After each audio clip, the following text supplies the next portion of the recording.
Tekrar merhabalar. 3. bölümde yine beraberiz. Doğu Türkistan'ı konuşuyoruz.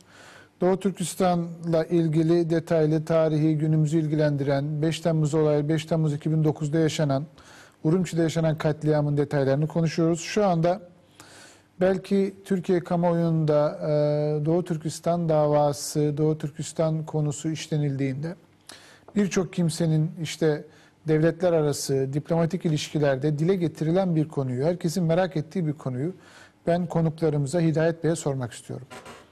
Mesela Doğu Türkistan'ın işte bir bağımsız devlet olduğu veya bu taleple ortaya çıktığı iddiaları dile getirilirken Türkiye kamuoyu tarafından bazıları da işte efendim siz Doğu Türkistan'da bir şeyi dile getirirseniz işte Çin de sizin içinizdeki PKK unsurunu dile getirerek her iki PKK olayını, PKK girişimini ve Doğu Türkistan davasını aynı kefeye koyuyor. Bu durumda ben de açıklıkla konuklarımıza Hidayet Bey'e sormak istiyorum. Bunlar örtüşüyor mu? Yani Doğu Türkistan davası dile getirildiğinde Çin tarafından siz PKK'ya karşı yürüttüğünüz mücadele neyse bizim de Doğu Türkistan'daki bu ayaklanmalara karşı yürüttüğümüz mücadele aynıdır sözü. Sizce bir anlamı var mı? Biz bu konu öne geldiğinde çok rahatsız oluyoruz.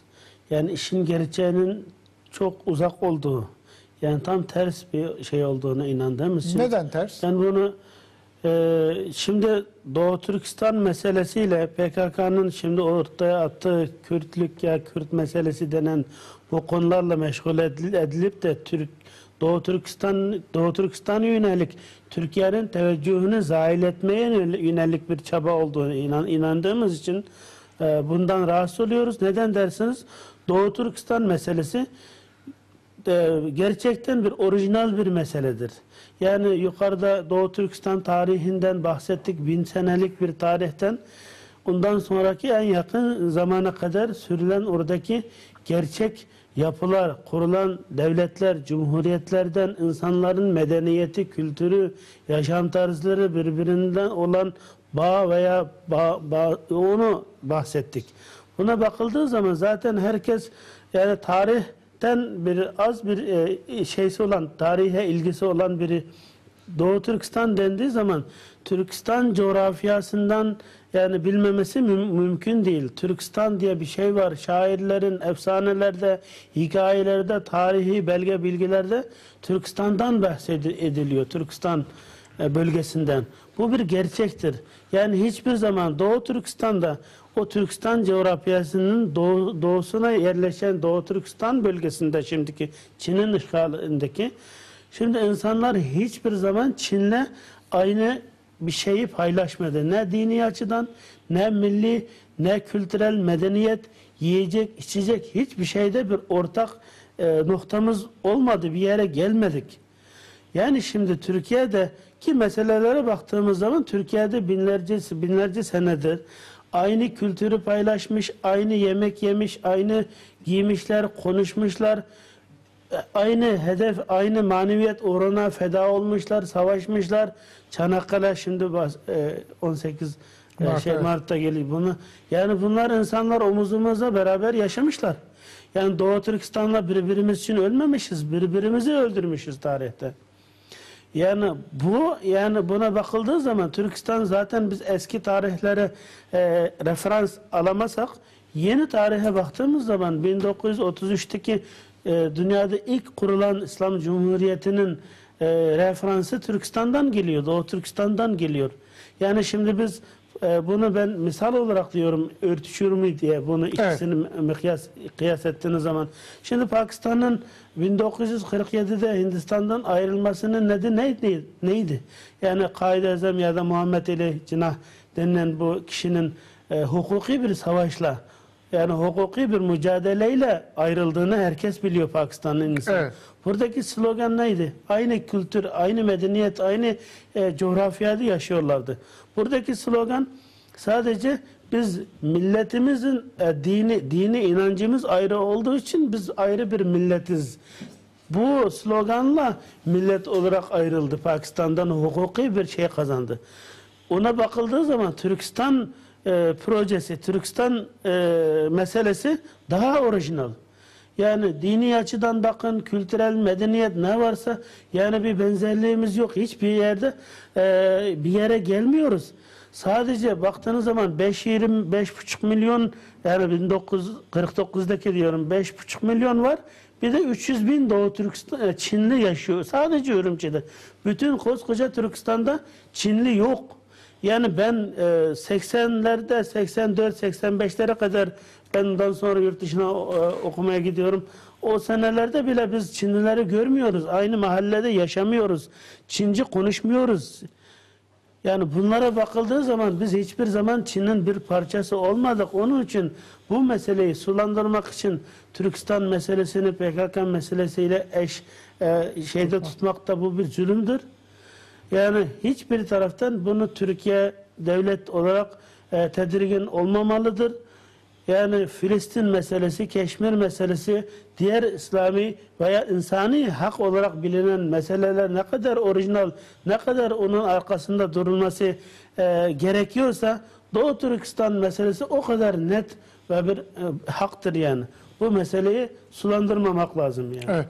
İşte ben bu algı sizin cümlelerinizle daha açıklığa kavuşsun düşüncesiyle. Çünkü yani siz kalkıp da Doğu Türkistan'la ilgili bir sıkıntıyı, bir problemi dile getirdiğinizde hemen devletler arası diplomatik görüşmeler devreye giriyor ve işte sizde o varsa bizde de bu var gibi karşılaştırmalar yapılıyor. Evet. Bu şekilde sizin açıklamalarınızda bu da daha iyi anlaşılmış oldu. Ben öncelikle teşekkür ediyorum. Evet. İzniniz olursa Alimcan Bey ile devam etmek istiyorum. Alimcan Bey, Hidayet Bey Doğu Türkistan'da 5 Temmuz olayları sonrasında 5 Temmuz'a gelen süreci ifade etti.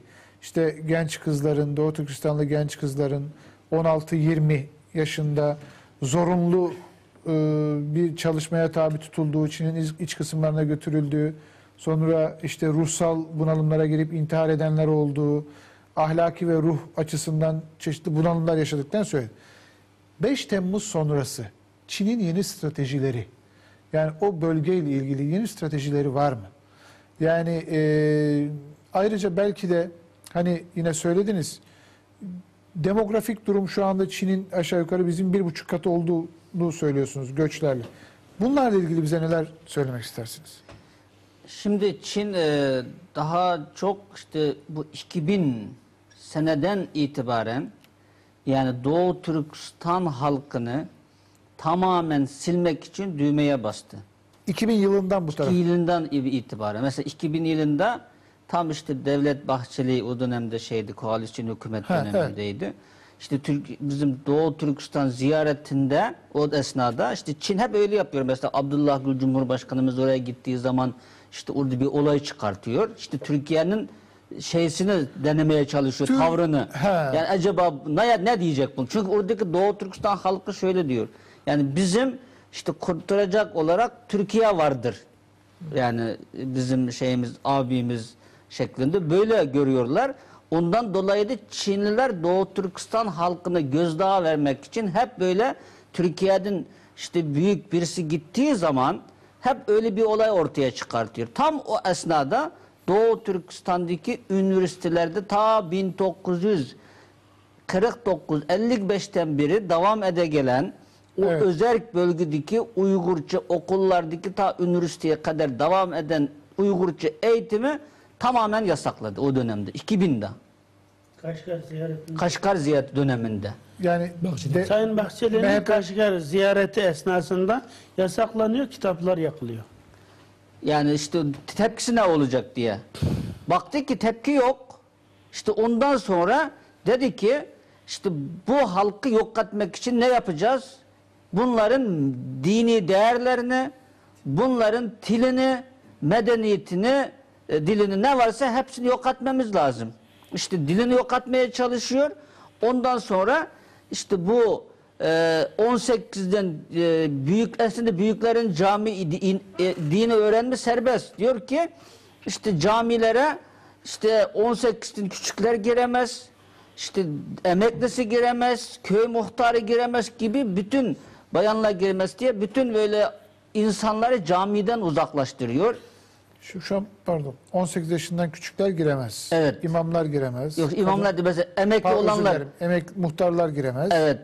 İşte köy bu şeyleri giremez, idarecileri. İşte bayanlar giremez. Devlet çalışanları. İşte devlet çalışanlar giremez diye neredeyse kimseyi camiye sokmuyor.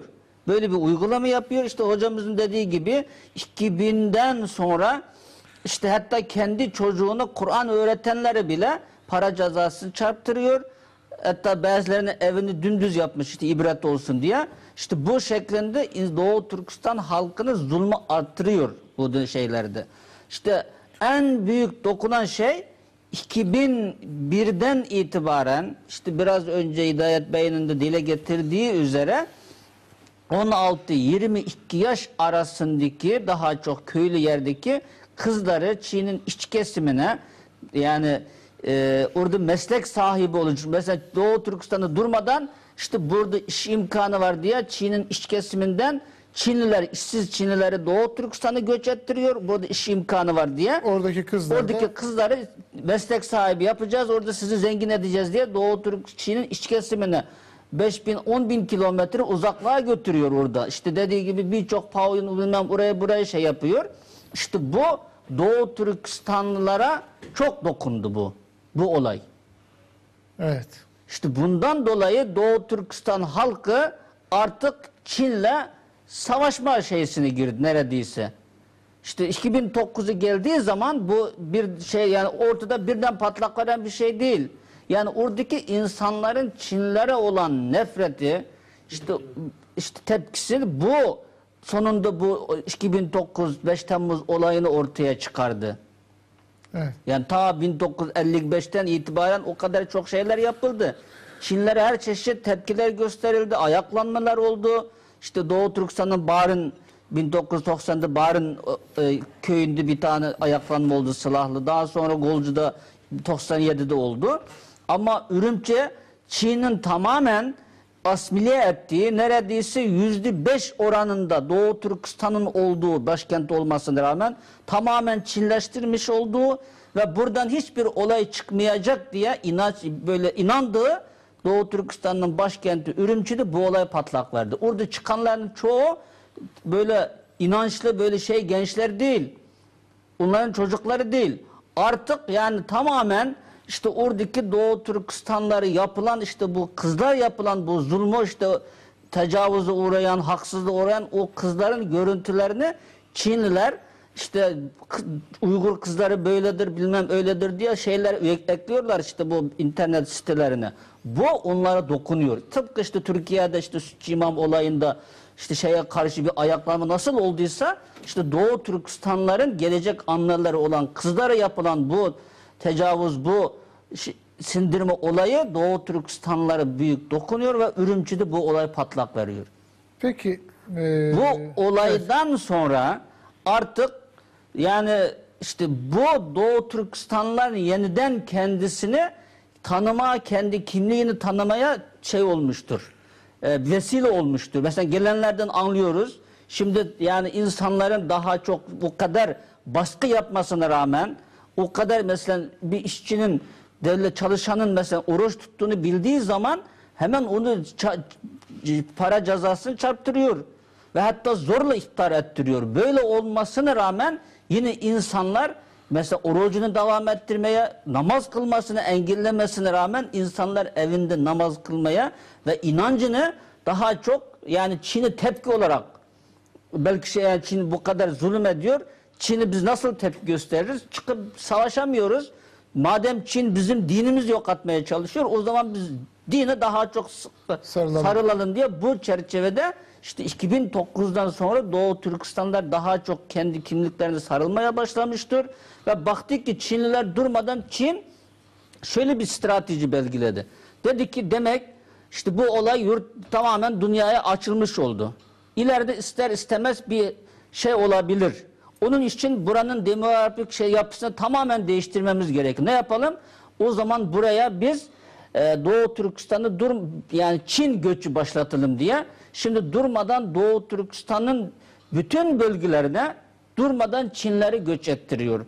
Ve Doğu Türkistan'daki her bir il ve ilçeleri Çin'in bir il ve ilçesine bağlamış ve diyor ki işte Şanghay diyor Kaşgar'ı kalkındıracak.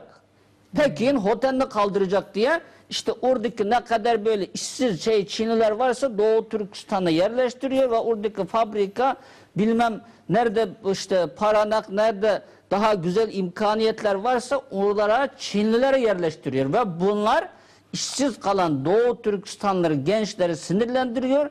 İşte bu 2009'dan sonra işte son olaylarda mesela 28 Şubat'ta mesela Doğu Türkistan'ın Kargalık ilçesinde işte bir kasap, 2 tane Çinli geliyor, o kasabı o Çinli bir kendi aralarındaki tartışmadan dolayı dövüyor 2 Çinli.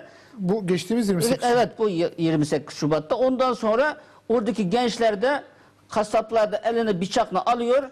İşte başka tepki gösteremiyor. Ondan sonra Çinlilerin ayrı bir pazarı var. Oraya giriyor. O Çinlilere saldırıyor. Başka çünkü diyor ki artık yani ne yapacağız? Öleceğiz. Yani bu durum yani işte bu 2009'dan sonra tamamen Doğu Türkistan halkı ya ölüm ya kalım diye işte bu şeye girmiştir artık. Artık bu noktaya gelmiş. Evet, Çin de buna karşı tamamen işte sindirici, dünyaya işte burada işte İslami terör, bilmem işte kökten dinci, bilmem uçu buçu diye dünyayı kandırmaya çalışıyor. Oradaki ayaklanma, oradaki insanların şeysi ferdi bir olay değildir. Oradaki hiçbir yani katillik olayı değildir. Tamamen kendi hakkını elde etmeye yönelik hiçbir çıkış bulamayan oradaki gençlerin haklı bir davasıdır Peki, o. peki. Teşekkür ediyorum. Abdülhakim Han Bey ile devam etmek istiyorum. Ben Türkistan davasıyla halk arasında kısmen cümleler arasında geçti ama halk arasındaki ilişki nasıl? Yani evet 35-40 milyon nüfustan bahsediyoruz. Yani 35-40 milyon Uygur Türk'ü de Doğu Türkistan davası denildiğinde sizin baktığınız noktadan bakabiliyor mu?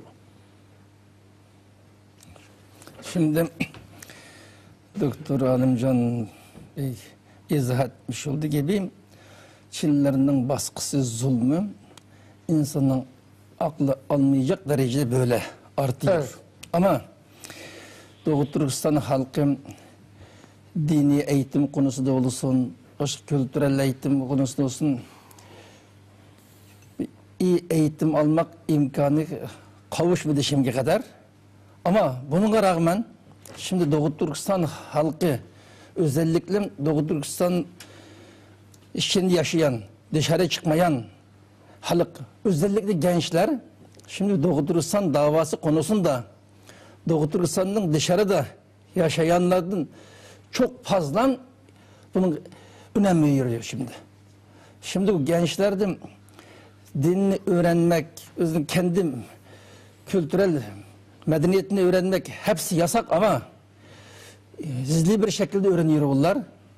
Şimdi Doğu Türkistan halkı özellikle gençler şimdi dışarıdan Türkiye başta olmak üzere dış dünya bizgi Çinlilerinin yapan zulmünü duyuyor şimdi onlardan bir tepki olur diye bu beklentisi var. Ona rağmen şimdi herkes hazır duruyor.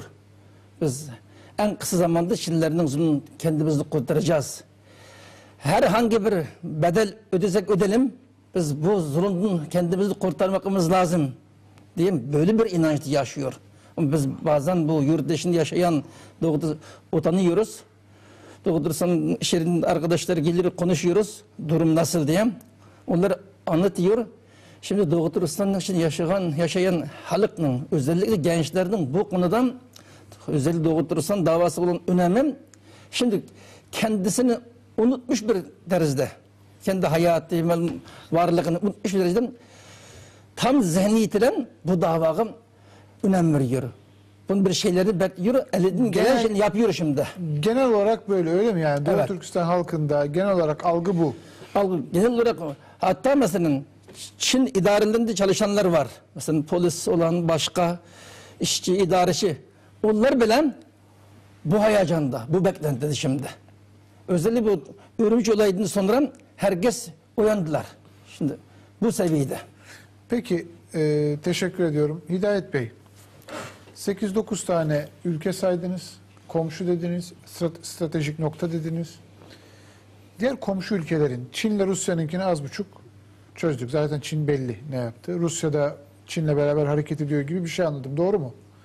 Diğer ülkelerin Doğu Türkistan meselesine bakışı nasıl?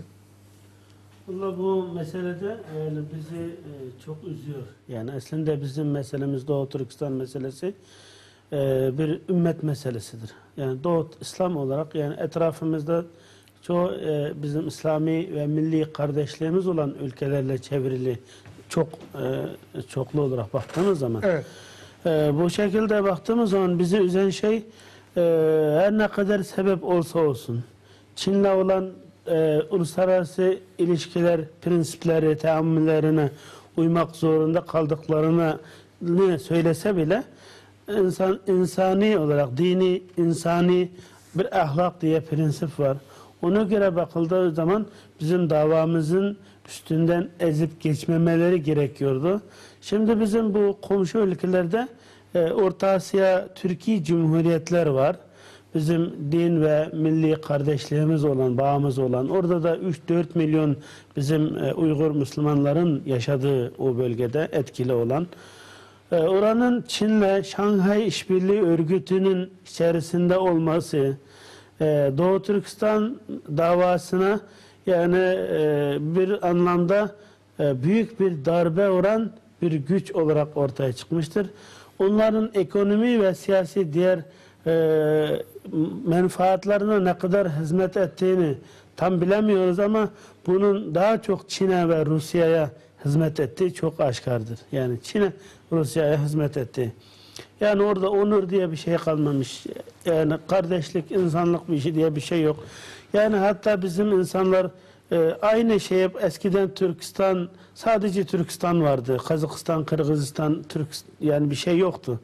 Kaşgar vardı, Buhara, Samarkand vardı, Bişkek vardı. Şimdi her şeyi paylaşarak yaşamışız. Orada insanlar zaten birkaç milyon bizim kardeşlerimiz de aynı Uygur yaşıyor. Şu anda ticaret için veya diğer yurt dışına bağlandığımız zaman o bölgeleri yoğun kullanıyoruz. Hatta Pakistan onun içinde dahil. Yani gel git ticaret, hareketlilik o bölgelerde yaşanıyor bizim için ve can kaynağı.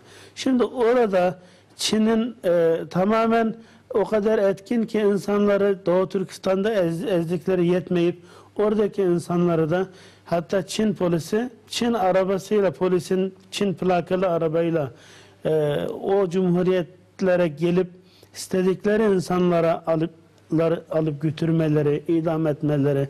Son zamanlarda bazı haberler yani çok gülünç gelir, yani çok ibret verici şey. Hatta o cumhuriyetlerinden adını söylemiyorum birinde şu hale gelmiş ki yolda giden herhangi bir Uygur'u görünce yakalayıp Çin Büyükelçiliğine götürüyormuş. Götürüp bu insanı arıyor musunuz, bunu istiyor musunuz diye, bu şaka değil. Gerçekten yapmışlar. Peki bu büyükelçilik falan işte bir Uygur getirene şu kadar para diye bir şey mi var bunun? Normalde onun siyasi olarak yakalamak istedikleri insan oluyor. O yüzden sürekli Çin orada hareket ediyor. Ama şimdi o kadar alışmışlar ki yoğun, yani onlar diyor ki herhangi bir Uygur'a götürsek para alırız düşüncesine kapılmışlar. Bu hale gelmiş. Şimdi Pakistan bile zaten insanları çok seviyoruz. İslami olarak çok iyi insanlar. Ben orada yaşadım. Seviyoruz. Ama o siyasi olarak orada yapılan şeyler zaten bazen çok yakındığımız zaman ya bize arkadaşlarımızı, öğrencileri tutup Çin'e havale ettiği zaman idamlar yaşandı. Sürekli katliamlar, Uygurları katlediyorlar, muhacirleri tutup yakalıyorlar. Bunu oradaki kardeşlerimize yakındığımız zaman diyor ya siz küsmeyin diyor.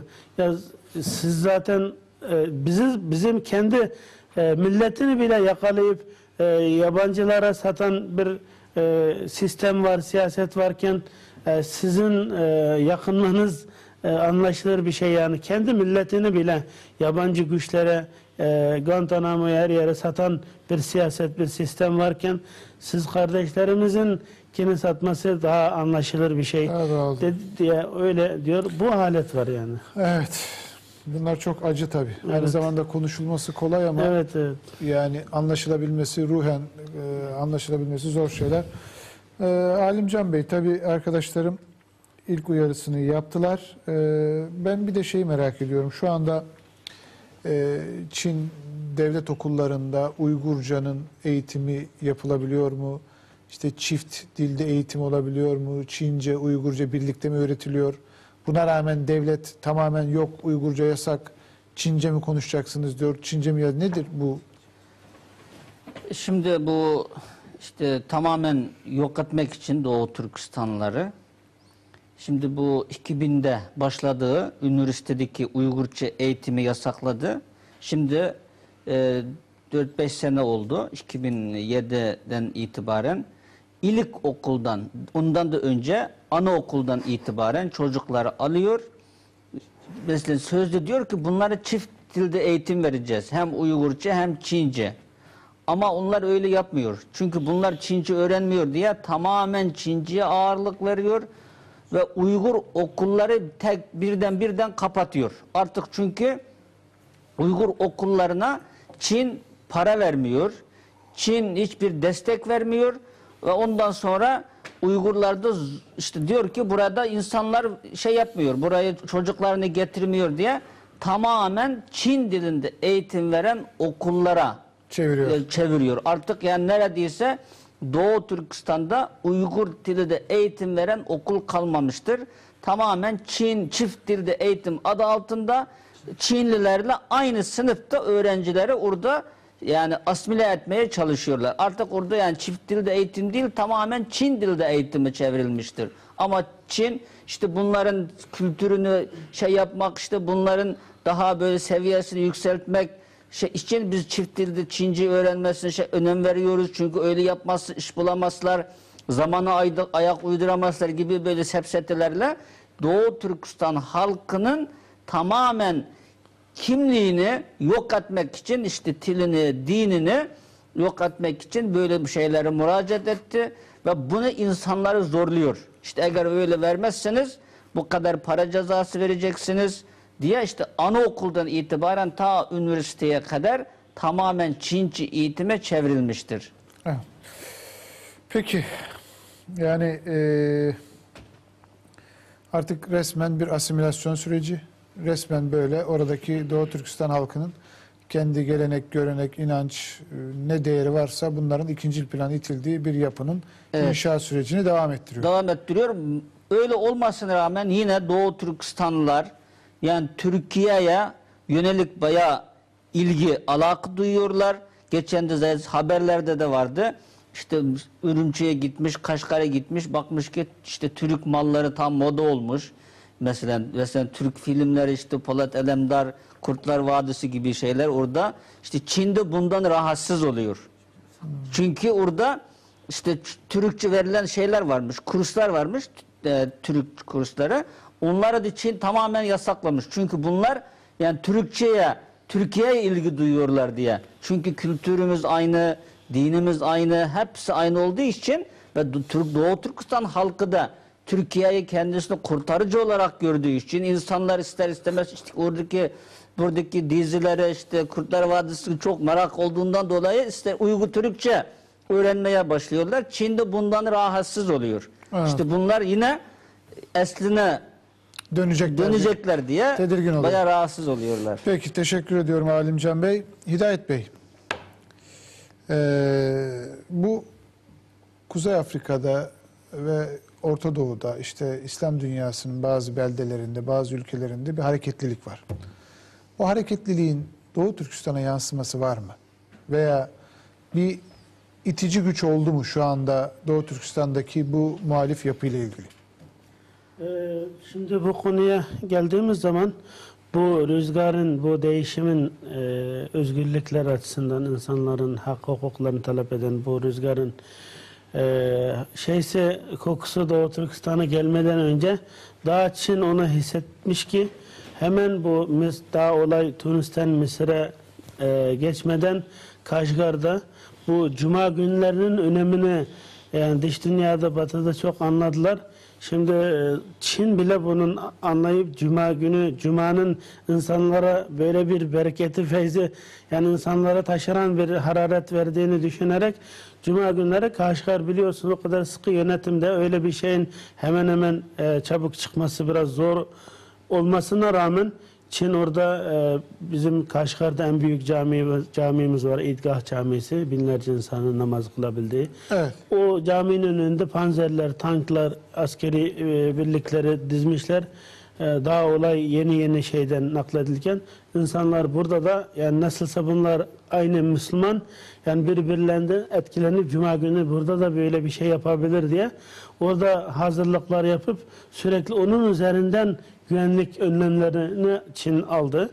Bu konuda Doğu Türkistanlılarda şimdi sosyal medyanın her ne kadar Çin en büyük engelleyicisi olmasına rağmen Doğu Türkistanlılar bu konuda hassas davranıyorlar. Dış dünyayı merak ediyorlar. Ne olup bittiğini çok sürekli takip ediyorlar. Bundan dolayı Doğu Türkistan'da yukarıda hocamızın dediği gibi büyük bir uyanış var Ürümçi olayından sonra. Bunun içinde zaten bu Ürümçi olayı hemen olduğunda dünyaya bu olayın böyle bir siyasi ve milli mesele olmadı, dini ve milli mesele olmadı. Bu sadece oradaki insanların yaşam standartlarının düşük olması, birkaç yöneticinin kötü yönetmesi, daha temiz, işini temiz bitirememesi nedeniyle onları işlerinden alıp yeni yönetici getirmekten ibaret olduğunu şey yaptılar. Peki. Son cümlenizi alın, bitireceğim. Son diyeyim yani burada beni son günlerde bu Kaşgar'da olan olaydan yani orada 20'den fazla insanın şehit edildi Doğu Türkistanlı insanımızın 28 Şubat'ta Kaşgar'da olan olayda. Bundan hemen sonra Çin'in Doğu Türkistan'daki Komünist Partisi Başkanı, Genel Sekreteri bir basın açıklaması yaparak Pekin'deki parlamento şeysine girerken şöyle bir mesaj veriyor İslam alemine. Diyor ki yani burada olup bitenlerden yani bize hoşgörüyle, anlayışla görün diyor İslam alemine. Burada biz onları öldürüyorsak yani onlar bir terör olayıdır. Bu din ve millet meselesi değildir. Yani bunu anlayışlı bakmanız lazım falan diyor. Yani biz son olarak diyoruz ki buradaki mesele tamamen din ve millet meselesidir. Hak ve adalet meselesidir. Bu bir ümmetin meselesidir. Türk İslam aleminin insanlığın meselesidir. Bunu Çin böyle güçle, kuvvetle bastıramaz, bitiremez. İnşallah biz de bu özgürlük havasının çok yakında Doğu Türkistan'da eseceğini ve inşallah orada özgürlüğü tadacağımıza inanıyoruz. Peki. Çok teşekkür ediyorum. Programın sonuna geldik. Öncelikle stüdyomuzda konuk ettik sizleri. Kırmadınız, geldiniz. Teşekkür ediyoruz. İnşallah çalışmalarınızın bereketli olmasını temenni ediyoruz. Hidayetullah Oğuzhan Bey, Doğu Türkistan Marif Cemiyeti Genel Başkanı, teşekkür ediyoruz.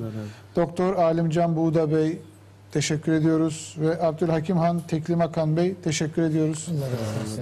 İnşallah buradaki anlattığınız problemlerin çözüm bulması adına bir an önce hem herkesin üzerine düşeni yapması gerektiğini düşünüyoruz.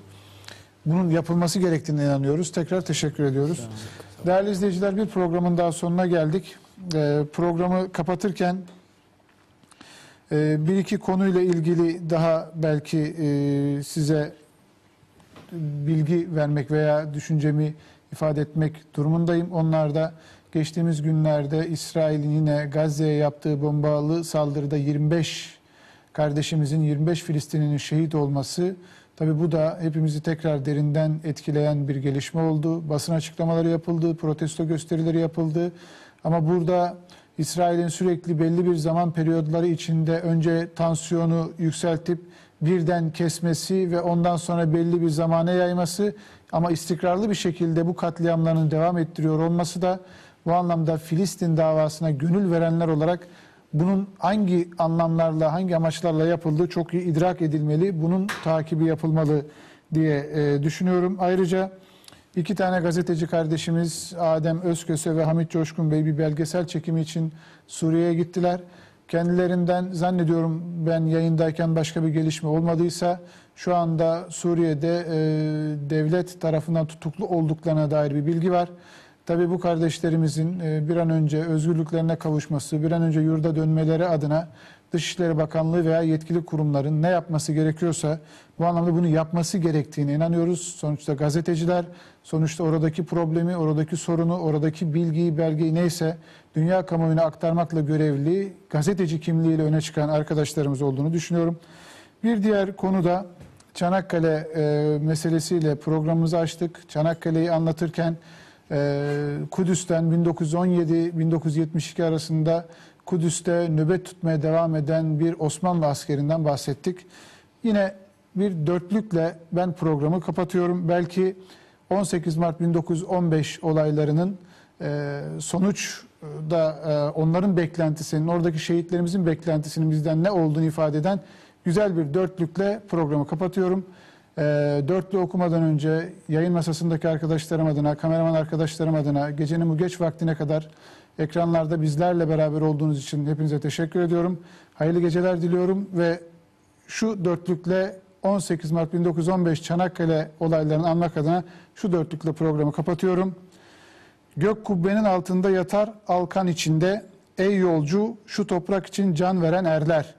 Hakkın bu veli kulları taş türbeye girmez, gufrana bürünmüş yalınız Fatiha bekler. Hayırlı geceler diliyorum.